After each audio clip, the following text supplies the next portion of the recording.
আসসালামু আলাইকুম, welcome to জাইদাস kitchen. সবাই কেমন আছেন? আশা করি সবাই খুব ভালো আছেন। আলহামদুলিল্লাহ, আমিও খুব ভালো আছি। আজকে আমি আরেকটি রেসিপি নিয়ে হাজির হয়েছি, আশা করি আপনাদের ভালো লাগবে। আজকে আমি সিলেটের মেরা পিঠা জাল ভাজি তৈরি করে দেখাবো। চলুন তবে দেখি কিভাবে তৈরি করা হয় জাল মেরা পিঠা ভাজি। মেরা পিঠা ভাজি করার জন্য এখানে আমি একটি প্যান বসিয়ে দিয়েছি, পরিমাণ মতো তেলটা গরম হয়ে আসলে আমি পেঁয়াজ কুচি দিয়ে দিব।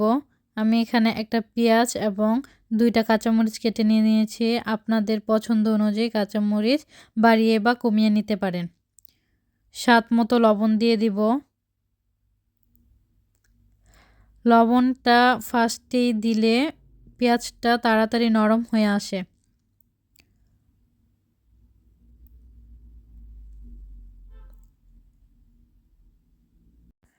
পেঁয়াজটা যখন ব্রাউন কালার হয়ে আসবে এই পর্যায়ে আমি ডিম দিয়ে দিব।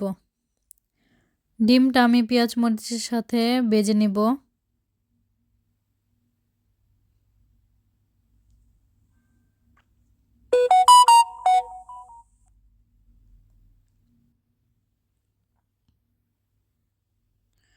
ডিমটা আমার ভেজে নেওয়া শেষ। এখন আমি আগে থেকে তৈরি করা মেরা পিঠাগুলা দিয়ে দিব।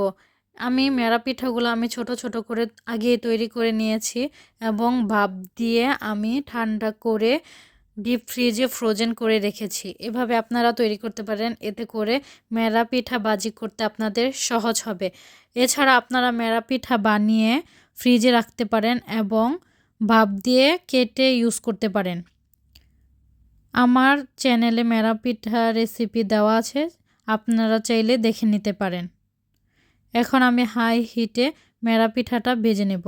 যেহেতু আমার পিঠাটা ফ্রোজেন, এ কারণে আমি 5 মিনিট মিডিয়াম হিটে ভাপ দিয়ে নিয়েছি, যাতে ফ্রোজেনটা ডিপ ফ্রোজ হয়।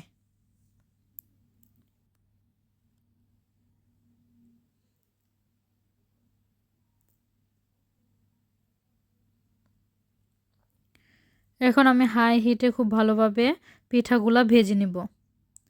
এভাবে আপনারা ট্রাই করতে পারেন সকালে কিংবা বিকালের নাস্তায়। আশা করি আপনাদের ভালো লাগবে। আমার পিঠাগুলো ভেজে নেওয়া শেষ। এখন আমি ধনিয়া পাতা দিয়ে দিব। ধনিয়া পাতা দিয়ে আমি আবারও হাই হিটে 2 মিনিট ভেজে নেব।